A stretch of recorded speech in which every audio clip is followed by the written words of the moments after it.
Babaji, can you tell us how you started off on your spiritual journey? Oh yeah. This is the first time I'm going to tell this story for the record. Probably the last time too. I think I wrote a little bit about it in Here Be Wisdom. But it was when I was 3 years old. My family was very religious. We helped out in the church all the time. And one day we were preparing for Easter, preparing for Palm Sunday, decorating the churches with palms and flowers and all the Easter stuff. So I was only 3 years old. I wasn't expected to do anything. So they just put me in a pew and left me there. I was a quiet kid. I wasn't rambunctious, didn't make any trouble. I would just sit there and meditate. So I was looking around the church, and it was one of those old-style churches that had stained glass windows. Not the new impersonal kind, but it had real pictures of Jesus' pastimes. And there was one stained glass window, which is very appropriate because it was that time of the year, where Jesus is praying in the Garden of Gethsemane. And, you know, he's kneeling, he has his hands folded on a rock, and the light is coming down on his face. Very beautiful stained glass window. So suddenly, in my little 3-year-old mind, I realized he's talking to God. And my very next thought is, I want to do that too. I want to do that. I want to talk to God. I want to see God face to face and talk to him. So then, being a sensible youngster, I was thinking, how am I going to do that? I don't know how to do it. I need somebody to teach me how to do it. So from that point on, I was always looking for someone who knew how to talk to God, someone who knew God face to face, so that I could learn the secret from him. And so, of course, everybody in my immediate environment was not qualified. How did I know that? By their symptoms. I could see that even though they were supposedly like the minister and my parents and the people at school, the authorities and so on, they were demanding respect, but they didn't actually deserve respect because they didn't know how to talk with God. They weren't seeing God face to face. They weren't even capable of conquering their own human frailties and problems. Most of them were liars and cheaters and rascals of different descriptions. By the way, if you don't remember, when you were a kid, you know when people are telling the truth and when people are lying. Kids have very sensitive bullshit meters, and I was no exception. I could tell when someone was being sincere and when they were putting me on. And most of the time, these people were putting me on. They weren't telling me what their real thoughts. They weren't telling me their real feelings. And my reasoning was, well, if someone is a great personality, if someone has real spiritual knowledge, at least they're going to be honest. At least they're going to tell the truth.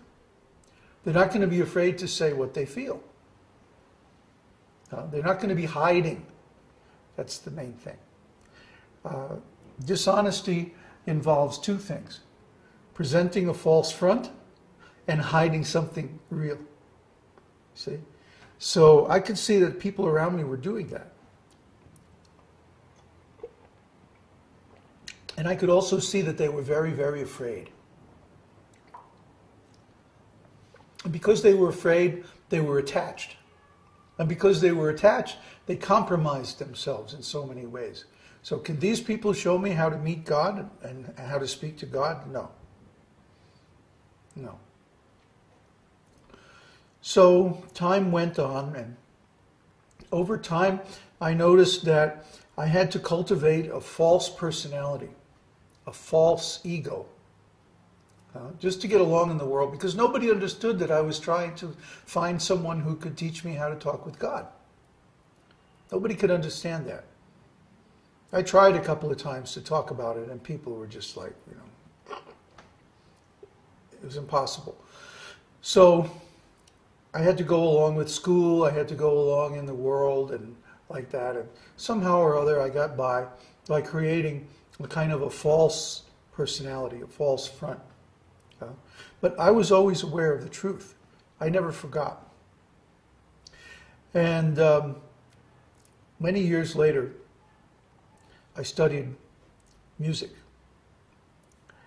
I became first chair flute player in the All United States Band, many other competitions and classes, and I toured all over the U.S. and Canada with the U.S. Band and with other bands, and I learned how to play classical music and jazz and all that at a professional level, and I was going to make that my career, so I went to music school. And I studied composition. And my question to my teachers and the other students was, okay, we all know that music makes you feel things. Music gives you emotions. It communicates or influences or somehow gives you feelings. How does it do that? And nobody could answer my question. I mean, they gave some half-hearted attempts, based on psychology or something like that, but nobody really knew, especially at a practical level. If I want to write a piece that makes people feel X, exactly how do I do that? What notes do I put down? What rhythms? What harmonies? Nobody had a clue. So many years passed. I graduated from music school. I got a job in New York.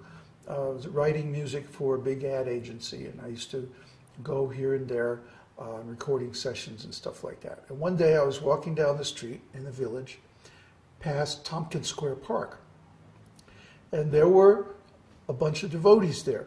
A bunch. Maybe there were 6 or 7 devotees. This was in the autumn of, or late summer of 1967. So it must have been Srila Prabhupada with his very early disciples chanting in Tompkins Square Park. You can see pictures of it in some of the books. And they weren't dancing much. Maybe they were dancing a little, but mostly they were playing kartals and chanting. I don't even think there was a drum. And I had been reading books on yoga and stuff like this, but I had nothing to prepare me for this. To me, it was just like another strange Greenwich Village happening. And I guess they had some really good stuff, man, because they were doing some far out stuff. And being a musician, of course, I was interested. Well, here's a far out kind of music. Well, this is strange. It doesn't have any harmony. It doesn't have any instruments except these little cymbals. What is this all about? Must be some kind of monks or something. I didn't give it much thought. I was late. I hurried on to my recording studio or whatever it was. But then, shortly afterwards, I should also mention that when I was a child, I read very widely, especially when I was in high school. My mother had given me permission to take out any book in the library, which I thought was very open-minded of her. So I took full advantage. And I took out all kinds of books by different philosophers and different religionists and yogis and so on. And I read them all avidly. I read Paramahansa Yogananda, Swami Vishnu Devananda, Swami Satchidananda, Vivekananda, whatever I could get my hands on. And fortunately, we had a pretty good little library in the town where I grew up. I got a fairly good education. So I read all this stuff. And most of it, frankly, was over my head. I didn't really understand, especially looking back on it now. I was just, trying to see what was out there. And the thing that it taught me was there's a whole lot more out there than most people I know have ever experienced. So I knew that I was looking for a wider circle of experience, a broader context of life. So after that short contact with the devotees. Srila Prabhupada may have even been there. I don't know. I don't remember it that clearly. It was just a very fast, 30-second experience. But after that, I started to get a very strong urge to go to the West Coast. Now, I only knew one person on the West Coast. It was this young lady who was a fan of mine at the time in one of the bands that I was in. And she was also a member of Mensa, which I was also a member. I think the two of us were like the youngest members of Mensa, in the whole New York Mensa chapter. So naturally we wound up hanging out together, and she went out to the West Coast and came back, and some other friends of mine also went